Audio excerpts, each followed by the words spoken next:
नगरपालिकेच्या निवडणुकीमधून पूजा मोरेंना माघार घ्यावी लागली. काय झालंय, पूजा मोरेंचं आणि धनंजय जाधवांचं लगा लगा लगा लगा आणि मला बघा. अरे तुम्ही पक्ष किती बदलताय, वर्षाला एक पक्ष. आता काल परवा बीजेपीच्या कमळावरती निवडणूक लढायला या पूजा मोरे चालल्या. 8वा पक्ष आता या पूजा मोरेंचा होता. सगळे पक्ष त्यांचे फिरून झाले. हाय काँग्रेस झाली, शिवसेना झाली, शेतकरी संघटना झाली, तो स्वराज्य पक्ष झाला, संभाजी ब्रिगेड झाली आणि आता भाजपच्या कमळावर निवडणूक लढवायला निघाल्या. पहिल्यांदा ओबीसी मधून यांना पुण्यामध्ये तिकीट पाहिजे होतं. ओबीसी मधून नाही मिळालं, भाजपच्या कमळावर निवडणूक लढायला चालल्या. अहो सोशल मीडिया एवढा सजग आहे पूजाताई, सगळं तुम्हालाच कळतंय आणि राजकारण म्हणजे फक्त तुम्हीच करायचा बघता घेतलाय. अहो इथं सर्वसामान्य जनता आहे आणि तुम्ही काय काय वक्तव्य केली, तुम्ही काय काय बोलला ही महाराष्ट्रातली जनता विसरलेली नाही.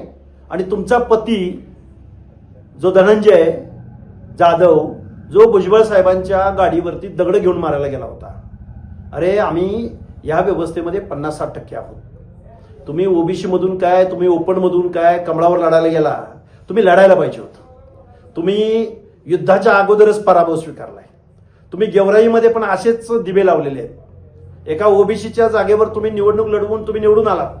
एका धनगर समाजाच्या मेत्रे नावाच्या माणसाला, म्हणजे खऱ्या ओबीसीच्या प्रतिनिधित्वावरती तुम्ही अतिक्रमण केलं, ताबा मारला आणि आता तुम्हाला पुणे महानगरपालिकेमध्ये निवडून जायचं होतं. अहो पूजाताई, अति केलं की माती असते. मनोज जरांगे आणि तुमचं कर्तृत्व एवढं मोठं आहे. आता पूजाताई मोरे हा ट्रेलर आहे.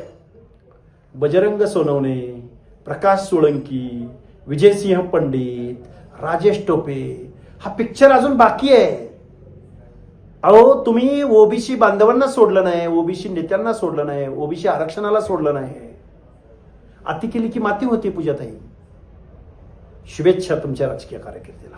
आम्ही आहोतच. तुम्ही एकदा निवडणुकीला उभे राहाच. आम्ही आहोत आणि तुम्ही आहात.